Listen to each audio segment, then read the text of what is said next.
So let's, I guess I could get some reading practice in today. Oh, man.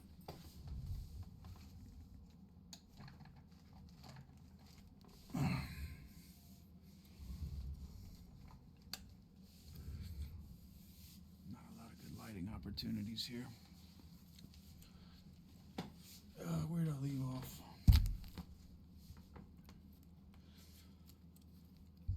It looks like it was chapter 28. So far, I am not enjoying this book. That's why I haven't kept reading it. Page 77, chapter 28. Prince Andrew. Let me take this out for a minute. Prince Andrew was to leave next evening. The old prince, not altering his routine, retired as usual after dinner. The little princess was in her sister-in-law's room. Prince Andrew, in a traveling coat without epaulettes, had been packing with his valet in the rooms assigned to him. After inspecting the carriage himself and seeing the trunks put in, he ordered the horses to be harnessed. Only those things he always kept with him remained in his room: a small box, a large canteen fitted with silver plate, 2 Turkish pistols, and a saber, a present from his father who had brought it from the siege of Ochakov. All these traveling effects of Prince Andrew's were in very good order, new, clean, and in cloth covers carefully tied with tapes. When starting on a journey or changing their mode of life, men capable of reflection are generally in a serious frame of mind. At such moments, one reviews the past and plans for the future. Prince Andrew's face looked very thoughtful and tender. With his hands behind him, he paced briskly from corner to corner of the room, looking straight behind him, straight before him, and thoughtfully shaking his head. Did he fear going to the war, or was he sad at leaving his wife? Perhaps both. But evidently he did not wish to be seen in that mood, for hearing footsteps in the passage, he hurriedly unclasped his hands, stopped at a table as if tying the cover of the small box, and assumed his usual tranquil and impenetrable expression. It was the heavy tread of Princess Mary that he heard. "I hear you have given orders to harness," she cried, panting. She had apparently been running. "And I did so wish to have another talk with you alone. God knows how long we may again be parted. You are not angry with me for coming? You have changed so. Andrusha," she added, as if to explain such a question. She smiled as she uttered his pet name, Andrusha. It was obviously strange to her to think that this stern, handsome man would be Andrusha, the slender, mischievous boy who had been her playfellow in childhood. "And where is Lisa?" he asked, answering her question only by a smile. "She was so tired that she had fallen asleep on the sofa in my room." "Oh, Andrew, what a treasure of a wife you have," said she, sitting down on the sofa facing her brother. "She is quite a child, such a dear, merry child. I have grown so fond of her." Prince Andrew was silent, but the princess noticed the ironical and contemptuous look that showed itself on his face. "One must be indulgent to little weaknesses. Who is ready from them, Andrew? Don't forget that she has grown up and been educated in society. And so her position now is not a rosy one. We should enter into everyone's situation. Tout comprendre, c'est tout pardonner. Think what it must be for her, poor thing, after what she has been used to be parted from her husband and be left alone in the country in her condition. It's very hard." Prince Andrew smiled as he looked at his sister. As we smile at those we think we thoroughly understand. "You live in the country and don't think this life terrible," he replied. That's different. Why speak of me? I don't want any other life, and can't, for I know no other. But think, Andrew, for a young society woman to be buried in the country during the best years of her life, all alone, for Papa is always busy, and Well, you know what poor resources I have for entertaining a woman used to the best society. There is only Mademoiselle Bourrienne. I don't like your Mademoiselle Bourrienne at all, said Prince Andrew. No, she's very nice and kind, and above all, she's much to be pitied. She has no one. To tell the truth, I don't need her, and she's even in my way.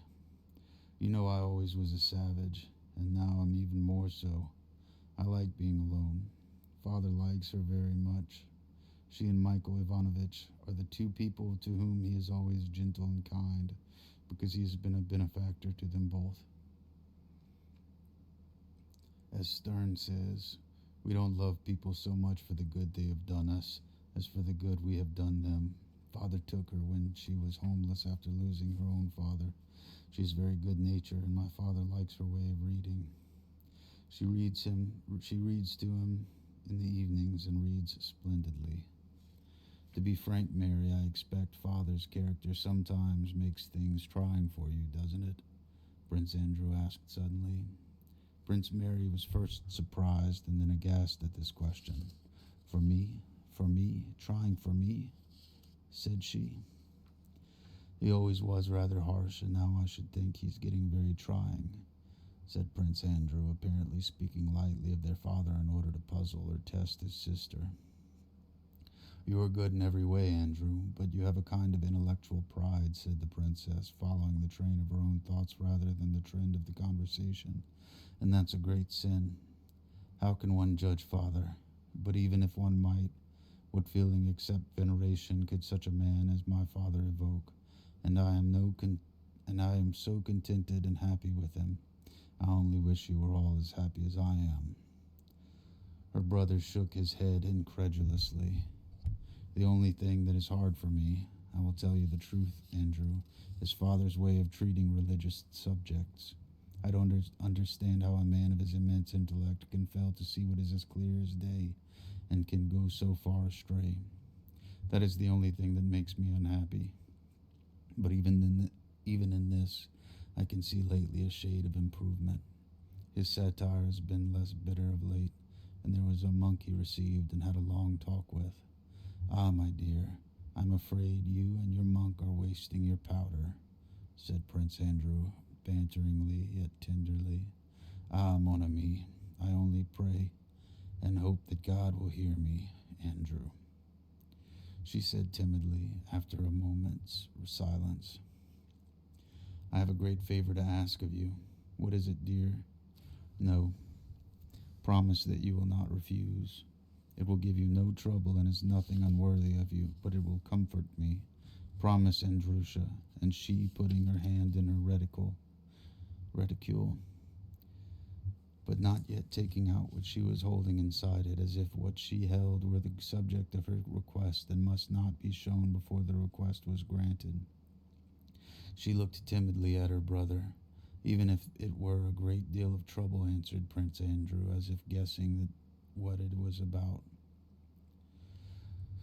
Think what you please. I know you are just like father. Think as you please, but do this for my sake. Please do. Father's father, our grandfather, wore it all in all his wars. She still did not take out what she was holding in her reticule. So you promise? Of course. What is it?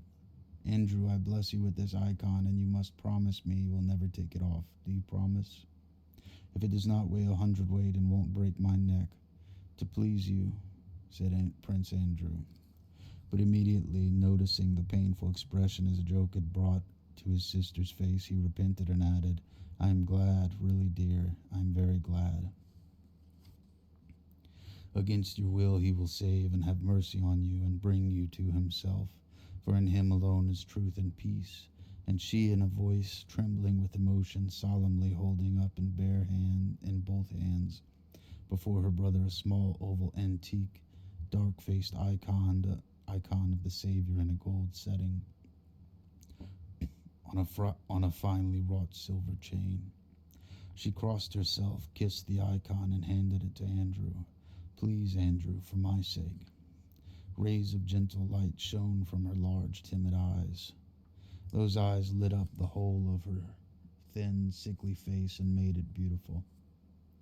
Her brother would have taken the icon, but she stopped him. Andrew understood, crossed himself, and kissed the icon.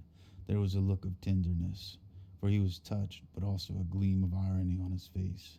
"Thank you, my dear." She kissed him on the forehead and sat down again on the sofa. They were silent for a while. "As I was saying to you, Andrew, be kind and generous as you always used to be.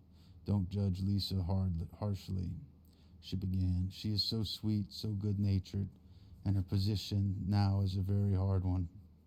I do not think I have complained of my wife to you, Masha, or blamed her. Why do you say all this to me?" Red patches appeared on Princess Mary's face, and she was silent, as if she felt guilty. "I have said nothing to you, but you have already been talked to, and I am sorry for that," he went on. The patches grew deeper on her forehead, neck, and cheeks. She tried to say something, but could not. Her brother had guessed right. The little princess had been crying after dinner and had spoken of her forebodings about her confinement, and of how she dreaded it, and had complained of her fate, her father-in-law, and her husband. After crying, she had fallen asleep. Prince Andrew felt sorry for his sister. "Know this, Masha, I can't have not reproached, and never shall reproach my wife with anything, and I cannot reproach myself with anything in regard to her, and that always will be so in whatever circumstances I may be placed. But if you want to know the truth, if you want to know whether I am happy, no. Is she happy? No. But why this is so, I don't know." As she said this, he rose, went to his sister, and stooping, kissed his forehead. His fine eyes lit up with a thoughtful, kindly, and unaccustomed brightness, but he was looking not at his sister, but over her head towards the darkness of the open doorway. "Let us go to her. I must say goodbye, or go and wake her, and I'll come in a moment. Petrushka," he called to his valet. "Come here, take these away. Put this on the seat and this to the right." Princess Mary rose and moved to the door, then stopped and said, "Andrew, if you had faith, you would have turned to God and asked him to give you the love you do not feel, and your prayer would have been answered." "Well, maybe," said Prince Andrew. "Go, Masha, I'll come immediately." On the way to his sister's room in the passage which connected one wing with the other, Prince Andrew met Mademoiselle Bourienne, smiling sweetly. It was the third time that day that, with an ecstatic and artless smile, she had met him in secluded passages. "Oh, I thought you were in your room," she said, for some reason blushing and dropping her eyes. Prince Andrew looked sternly at her, and an expression of anger suddenly came over his face. He said nothing to her, but looked at her forehead and hair without looking at her eyes, with such contempt that the Frenchwoman blushed and went away without a word. When he reached his sister's room, his wife was already awake, and her merry voice, hurrying one word after another, came through the open door. She was speaking as usual in French, and as if after long self-restraint she wished to make up for lost time. No, but imagine the old Countess Zubova, with false curls and her mouth full of false teeth, as if she were trying to cheat old age. Ha ha ha, Mary. This very sentence about Countess Zubova and this same laugh Prince Andrew had already heard from his wife in the presence of others some 5 times. He entered the room softly. The little princess, plump and rosy, was sitting in an easy chair with her work in her hands, talking incessantly, repeating Petersburg reminiscences and even phrases.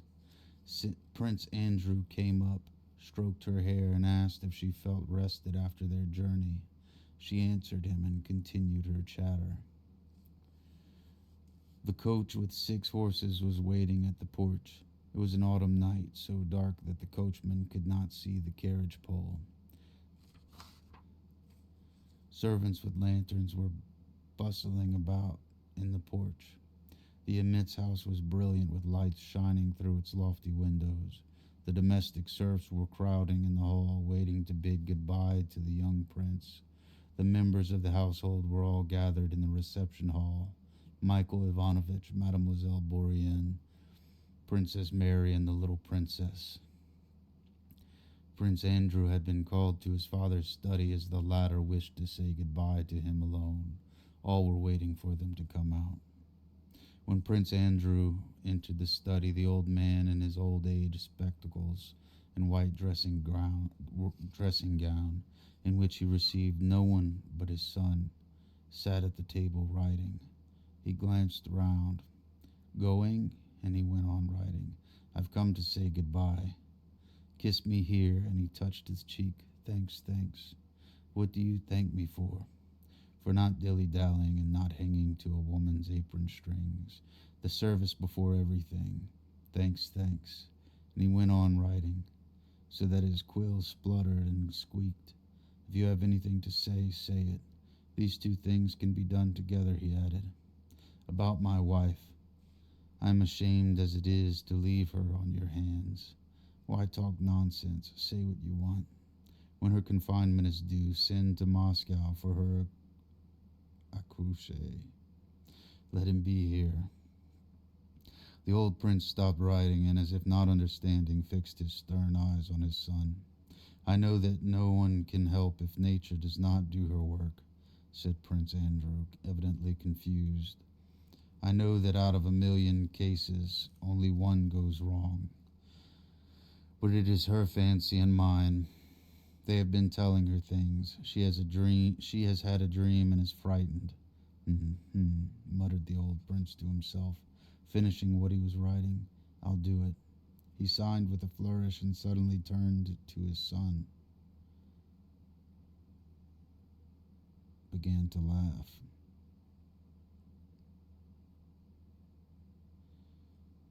It's a bad business, eh?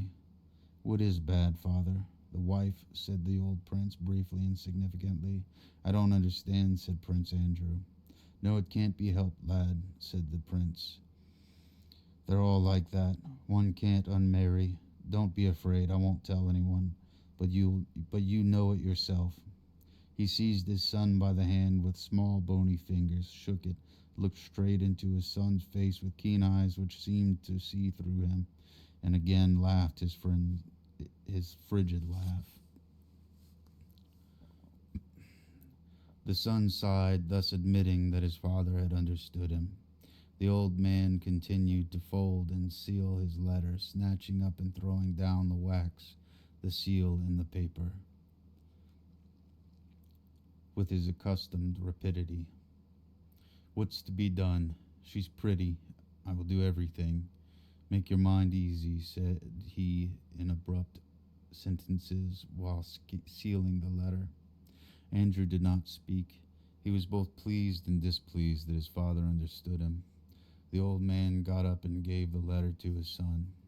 Listen, said he, don't worry about your wife. What can be done shall be. Now listen, give this letter to Michael Illarionovich. I have written that he should make use of you in proper places and not keep you long as an adjutant. A bad position. Tell him I remember and like him. Write and tell me how he receives you. If he is all right, serve him. Nicholas Bolkonsky's son need not serve under anyone if he is in disfavor. Now come here. He spoke so rapidly that he did not finish half his words, but his son was accustomed to understand him. He led him to the desk, raised the lid, drew out a drawer, and took out an exercise book filled with his bold, tall, close handwriting. I shall probably die before you, so remember, these are my memoirs. Hand them to the emperor after my death. Now there is a Lombard bond and a letter. It is a premium for the man who writes a history of Suvorov's wars. Send it to the academy. Here are some jottings for you to read when I am gone. You will find them useful. Andrew did not tell his father that he would not doubt live a long time yet. He felt that he must not say it. I will do it all, father, he said. Well now, goodbye. He gave his son his hand to kiss and embraced him. Remember this, Prince Andrew. If they kill you, it will hurt me, your old father. He paused unexpectedly, and then in a querulous voice, suddenly shrieked, "But if I hear that you have not behaved like a son of Nicholas Bolkonsky, I shall be ashamed." "You need not have said that to me, father," said the son with a smile. The old man was silent. "I also wanted to ask you," continued Prince Andrew, "if I am killed and if I have a son, do not let him be taken away from you. As I said yesterday, let him grow up with you, please. Not let the wife have him?" said the old man, and laughed. They stood silent, facing one another.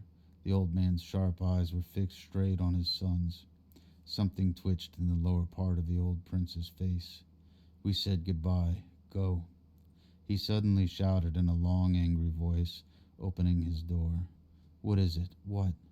asked both princesses when they saw for a moment at the door Prince Andrew and the figure of the old man in a white dressing gown, spectacled and wigless, shouting in an angry voice. Prince Andrew sighed and made no reply. "Well," he said, turning to his wife, and this, "well," sounded coldly ironic, as if he were saying, "Now go through your performance."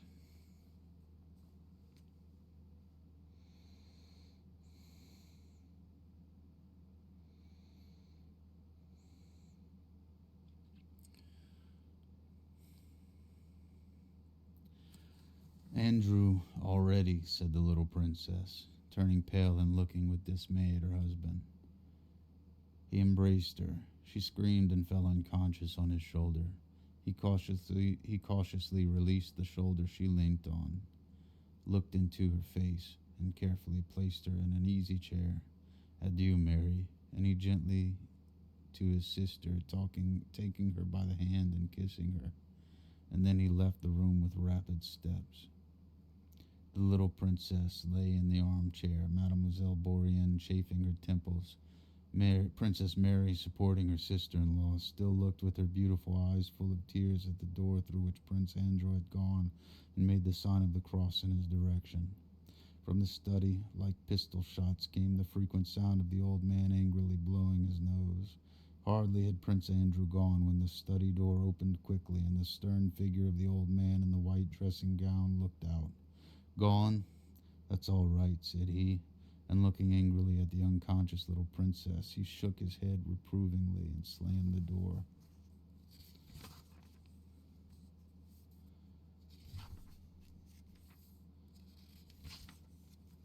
That's the end of part 1.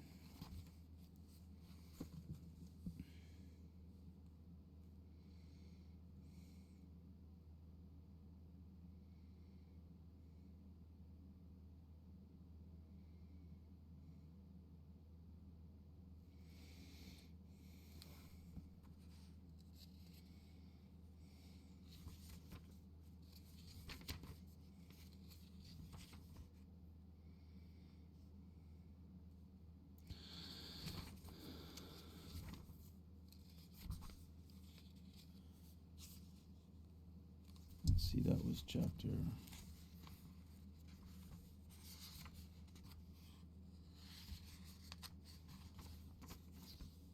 That was chapter 28.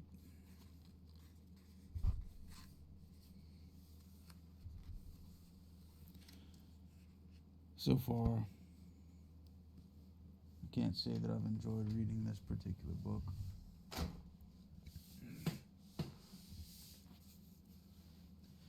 But it's one of those classics, so...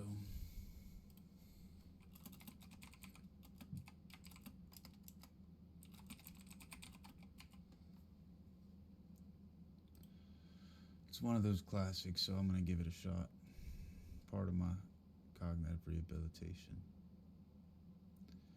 Anyway, I'm sorry to have bored you, but I figure I'll get a chapter in. I'm going to try to read a chapter a day as homework to try to recover my reading.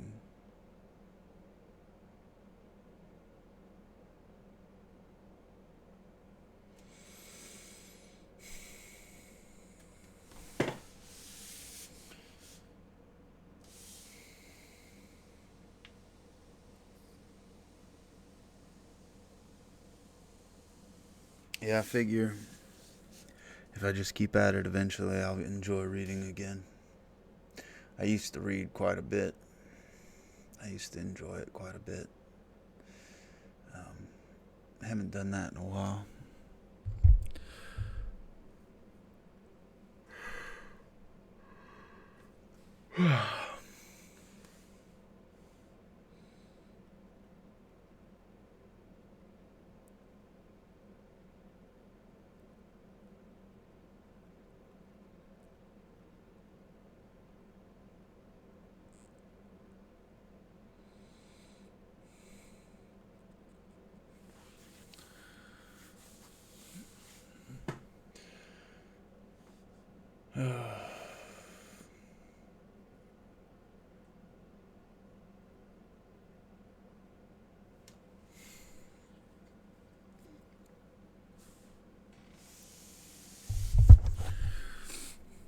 So how are you doing?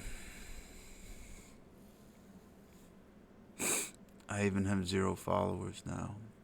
Or zero viewers. I wonder if that's an error. I scared my one viewer away with War and Peace.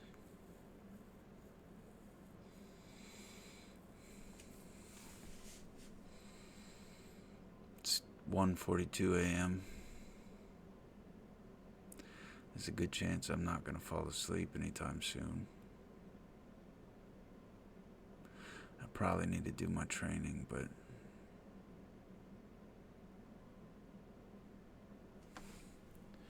let's see what I'll have to do tomorrow.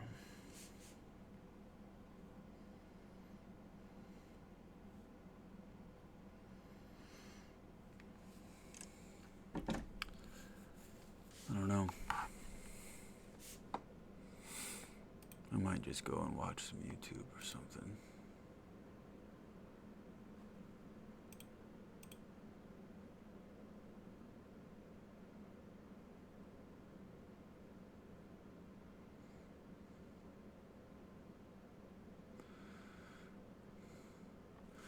I've been trying to watch a few YouTube, Twitch people.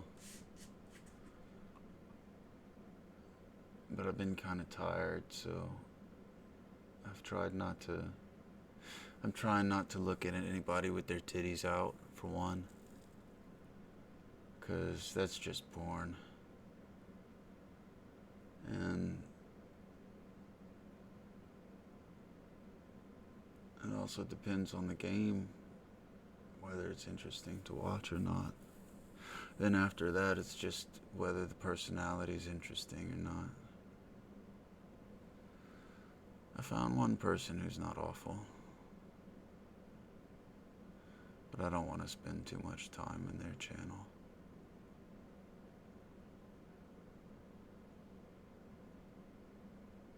I found some people a while back that I enjoyed watching. But they don't stream too much. They're more of a YouTube group. And I got the feeling they might not like me if they met me, so I figured I'd just leave them alone.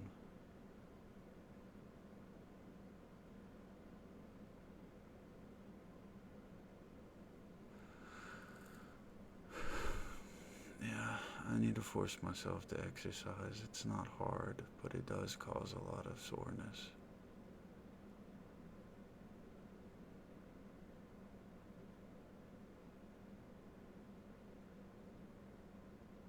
I almost considered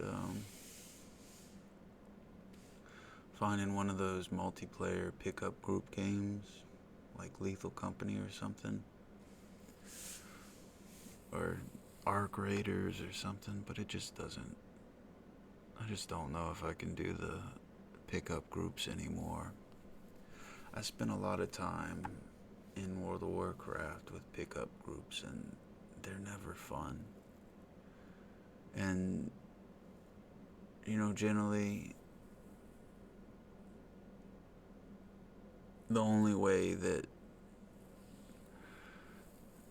they're useful is if you're consistently matched with similar people. Like, before the servers were cross-platform, before the pickup group things were cross-server, um, and you would just have random parties with people on your own server, that was kind of nice.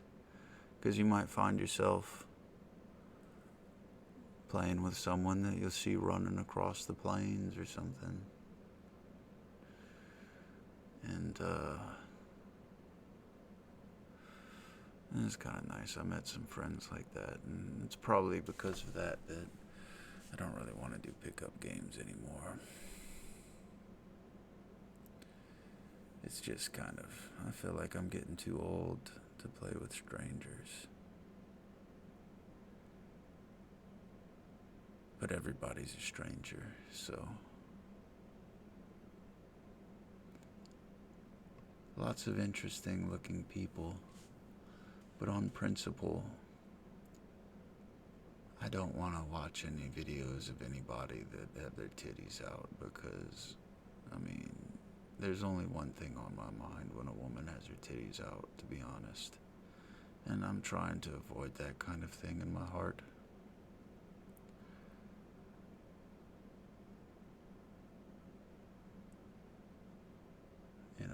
I'm trying to save those kind of thoughts for if I'm ever married again. Which I'll be quite honest with you, I don't want to. But I want to. I just picked up what I thought was a piece of gum or something, and it turned out to be a piece of icing from one of those strawberry shortcake rolls. And so now I have this icing on my fingers, and I want to get up and go wash my hands, but I don't want to just leave it here.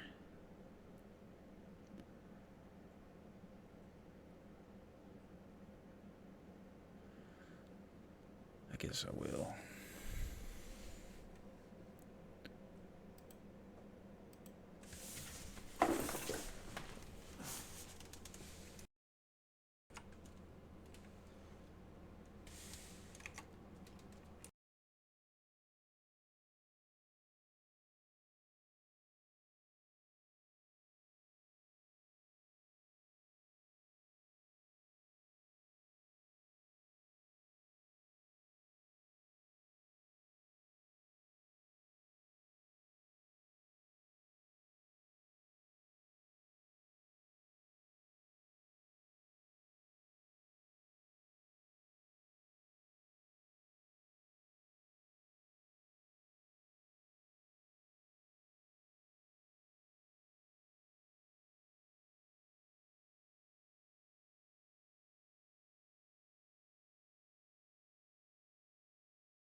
I'm looking at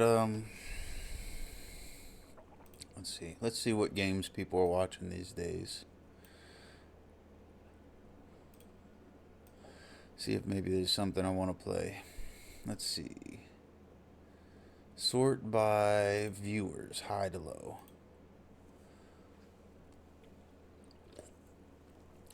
Just chatting. Most people are watching just chatting. Diablo 4. People are watching Diablo 4. That's interesting. The third most watch is Water Park Simulator. That's interesting too. Is that like Roller Coaster Tycoon? I used to play a lot of Roller Coaster Tycoon.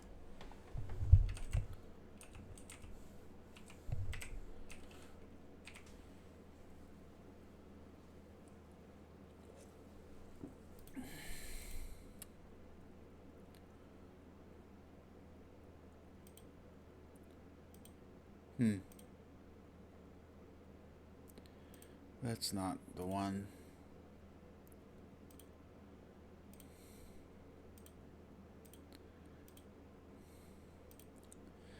That's not what they're playing.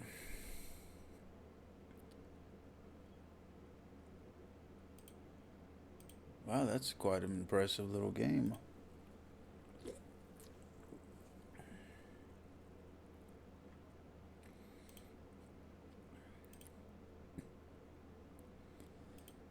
Oh, there's a first person mode. That's a weird thing. So it's like, it's pretty much a lot like Roller Coaster Tycoon with the first person mode. Oh, wait. Are you not?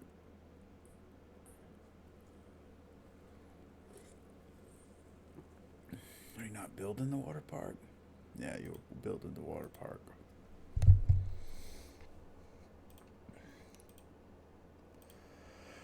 There's a big yellow duck.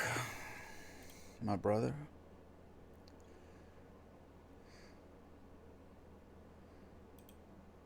Alright, Rust. People are watching Rust. Let's see. I remember Rust. I remember when there was only two animals, wolves and red wolves. And when I say red, it was a bright red. Let's see. Last played February 27th, 2014. Played for 32 hours.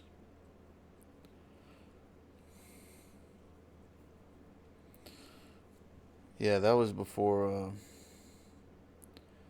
that was the year I met my now ex-wife.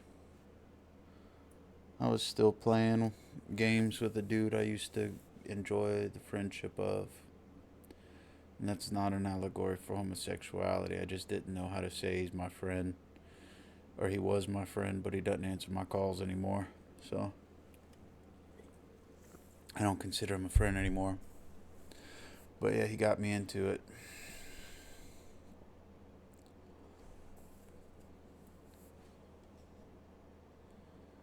Uh, 2014, man, I wonder what's changed in it.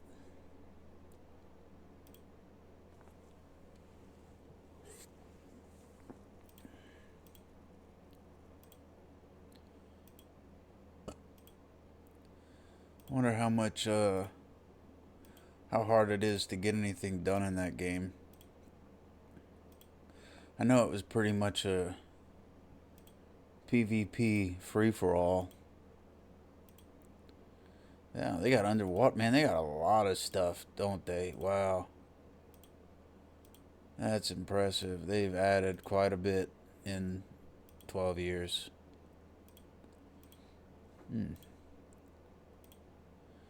Maybe I'll check out Rust. Let's see what else they got. League of Legends. Never played it. Excuse me.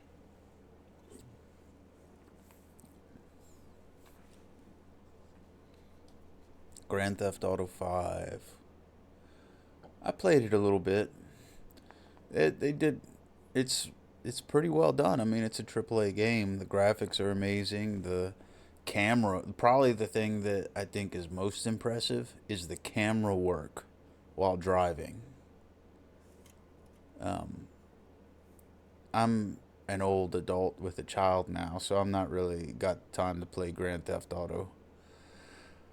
But I played a lot of Grand Theft Auto Vice City, Liberty City, and San Andreas when I was in high school and college. I used to play a lot of Grand Theft Auto on the PSP.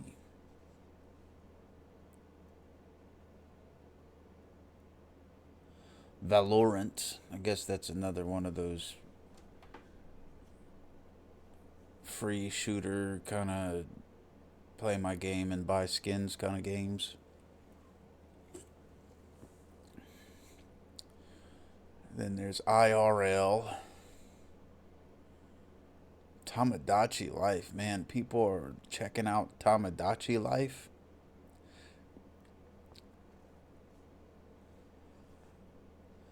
Fortnite, Dead by Daylight, Counter Strike, slots, Marvel Rivals, Defense of the Ancients or something, DOTA 2, whatever, Deadlock, World of Warcraft, Overwatch, QSMP. What is QSMP? That word sounds familiar.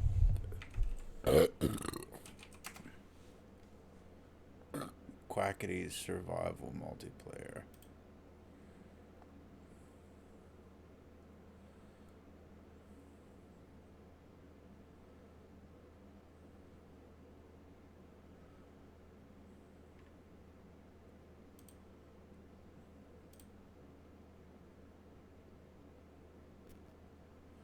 What is this, the Minecraft thing? Whatever. I mean, Apex Legends, ASMR, Virtual Casino, Team Fight Tactics, Arc Raiders. Man, there's not a lot of real interesting stuff being played.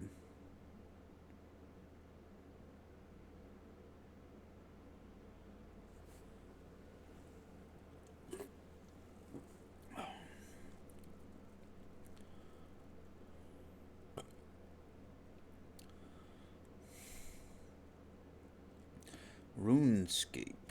You know, I probably would have played more RuneScape if I discovered it before World of Warcraft. Well, I did play it before World of Warcraft, but I had someone getting me to play World of Warcraft, so I ended up playing that instead.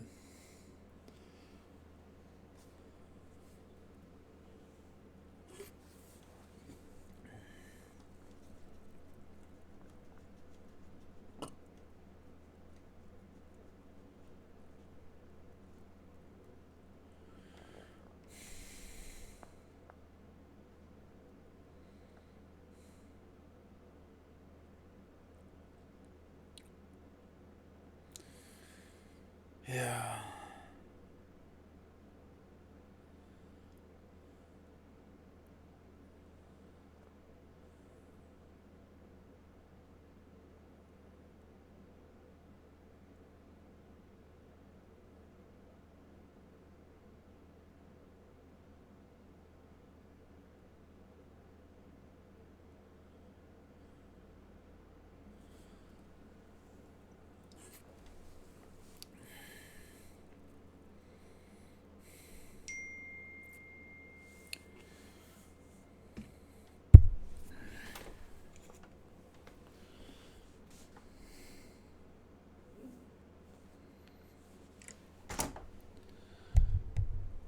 Okay.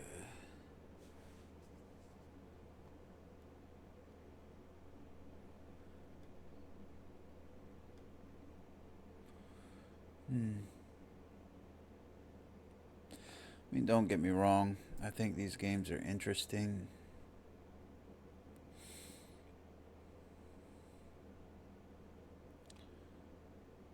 but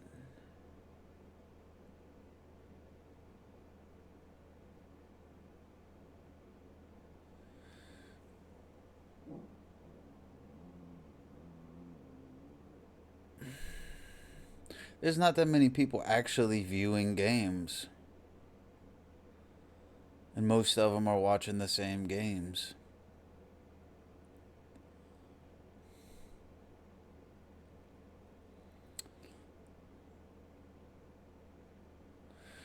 I feel like I might go chill on my couch.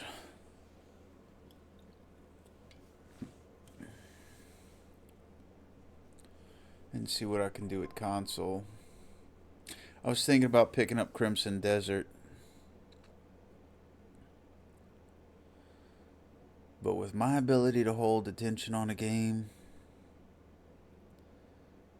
maybe now's not a good time.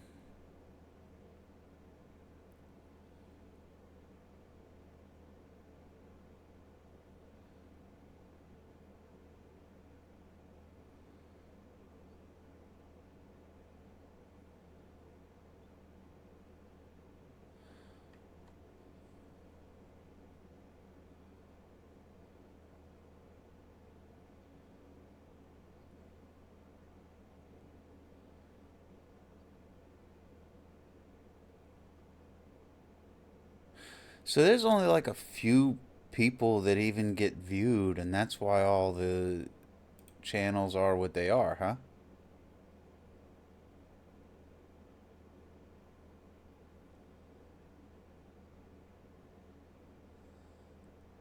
So there's like only a few popular streamers.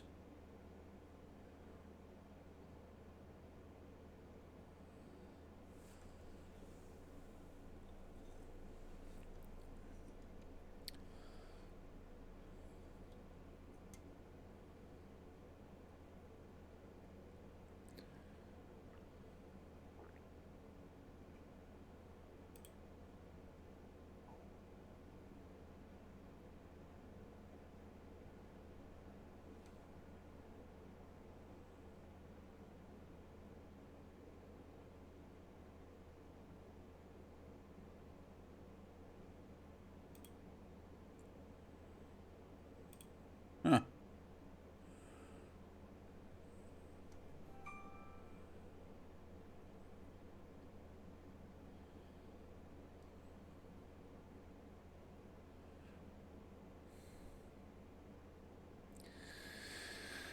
So it's really not about the game, is it?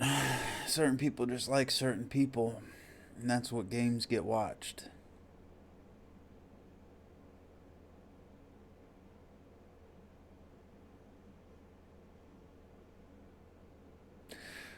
Twilight Princess.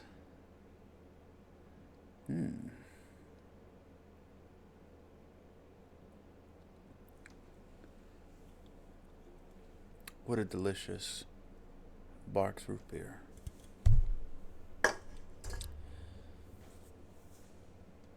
Alrighty.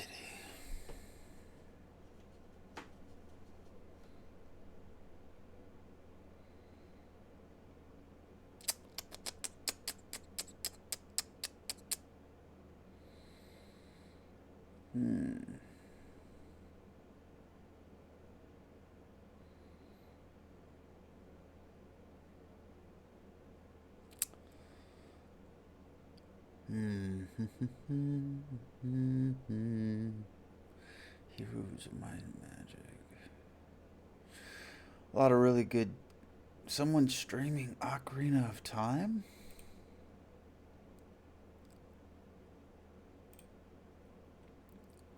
I wonder what they're streaming on.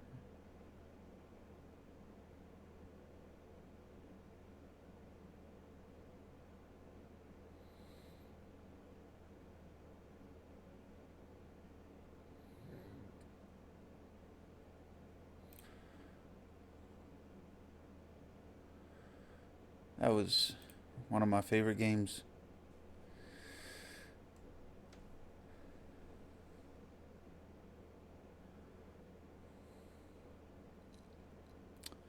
They got the red tunic on.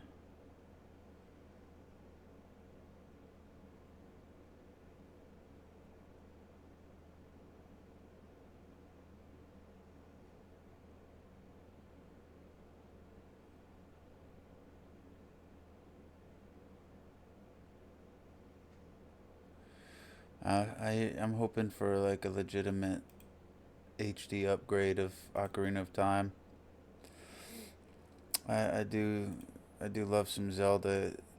You know, one of my very first dreams, I was inside the original Zelda game on the 2D screen.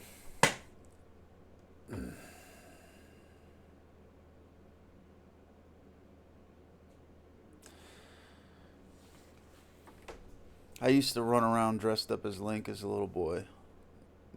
My, there was no costume, so we went to a local seamstress, and a seamstress put together this little green tunic, and I used to run around with it.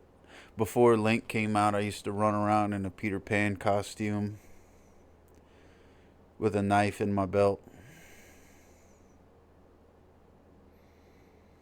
talking 5 or something. Used to run around as in a Superman costume too, or before that, with red cowboy boots.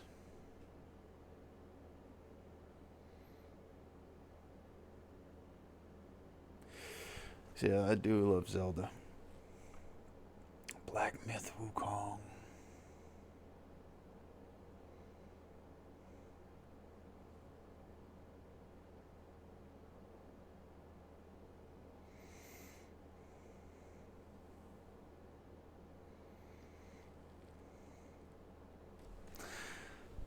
Yeah, by the time that Dragon Ball Z was in America, I wasn't really dressing up anymore.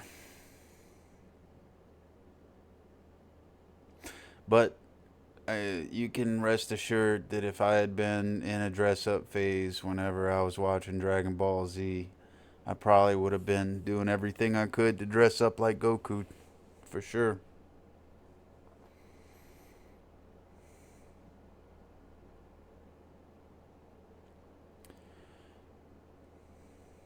I say that because I see a Dragon Ball Z game.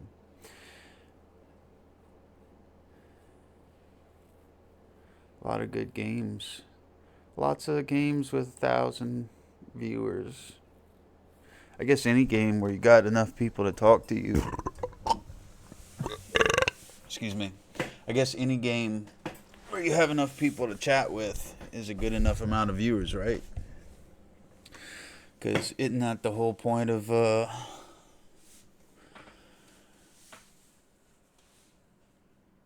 streaming?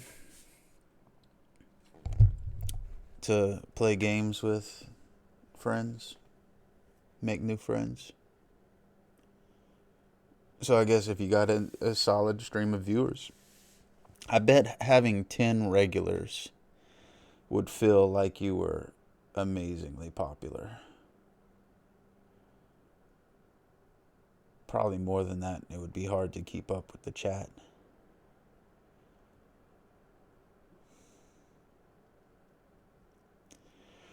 Resident Evil Nemesis, I remember you. Oh, you were a frustrating fellow, weren't you?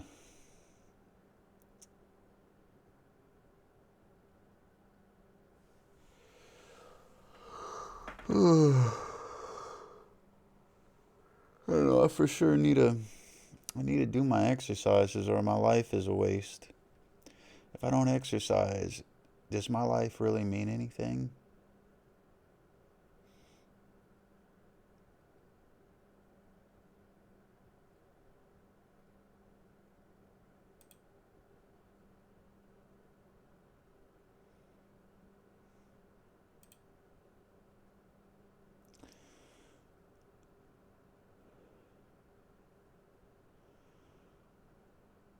What's the most recent Call of Duty? Have they released an anthology yet to where I can buy all the games and play them in order?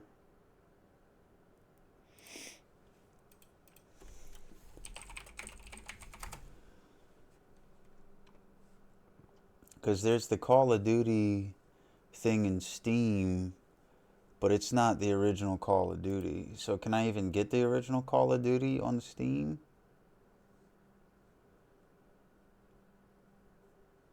Modern Warfare 2.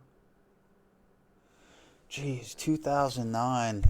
That's the game that was real popular when I enlisted.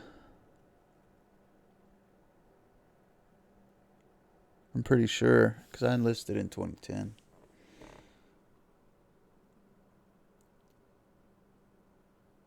Maybe Black Ops. I don't know.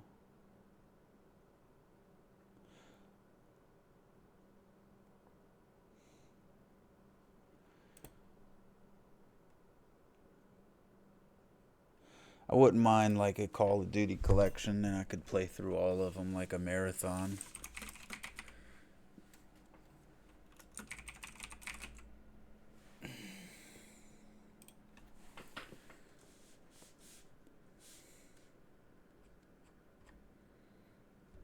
$20. It's still $20. I found it. But is it in order? Call of Duty, Call of Duty 2. So what's the order of play here?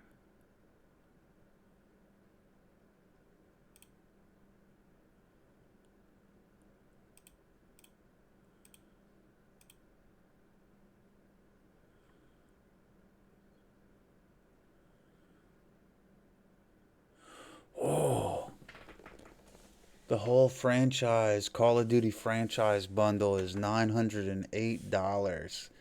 Wow, man. I might do that one day. One day I'd love to do a Call of Duty marathon. Starting from the very first one. Because they do pretty good with their controls.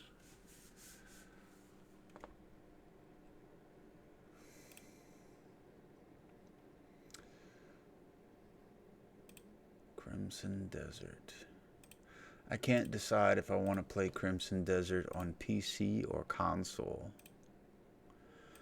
It really would depend on the control style.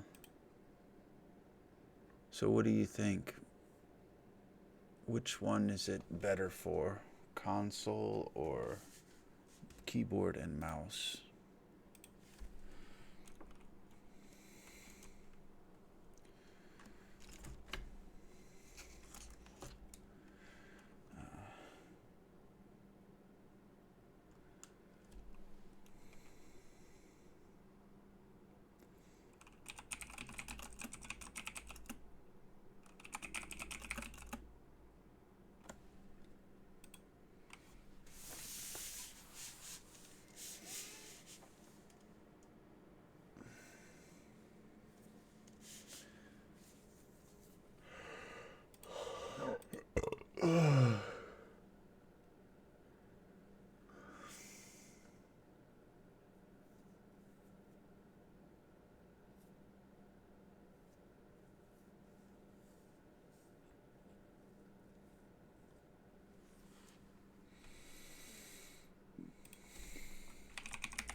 Yeah, well, I haven't been sticking to any games, so I'm not going to buy it right now.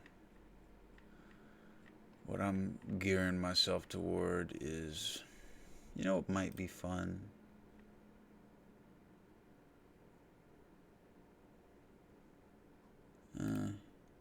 There's a lot of games that might be fun, but if I'm playing on PC, I kind of like to play a certain kind of game. I like to keep my first person shooters on keyboard and mouse, and I like to play everything else on console. I wonder if I can play Starfield. I'm not sure what you'd like to play. Top results. Your friends and Alexa, neighbors. stop.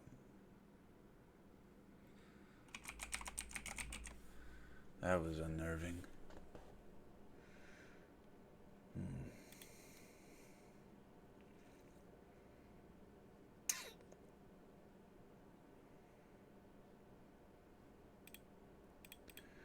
I think that's probably all I'm going to do for today, though.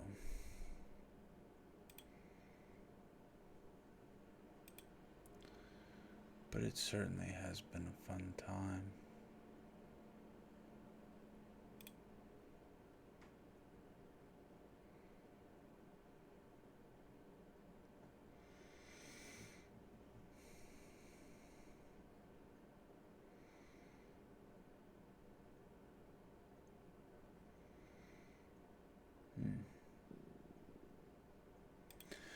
Anyway, I need to meander myself over to do my exercises. Otherwise, my entire day is worthless.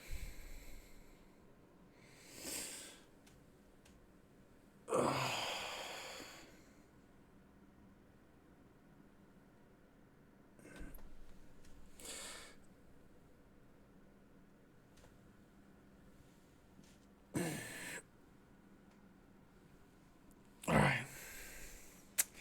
Anyway, I guess I'm going to do this and try to force myself to exercise.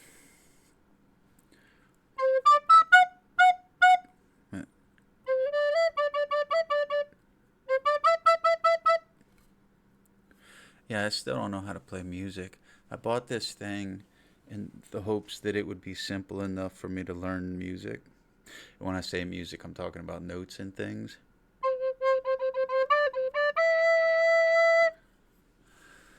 But I can't keep attention on anything. But I need to do that at some point. I'd like to learn the notes by ear, and I figured that was a simple enough instrument.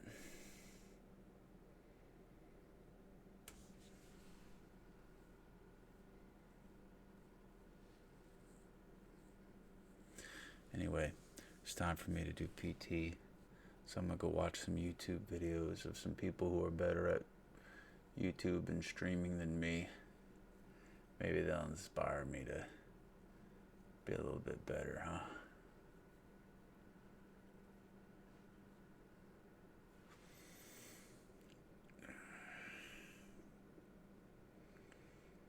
Anyway, thanks for watching. See you next time.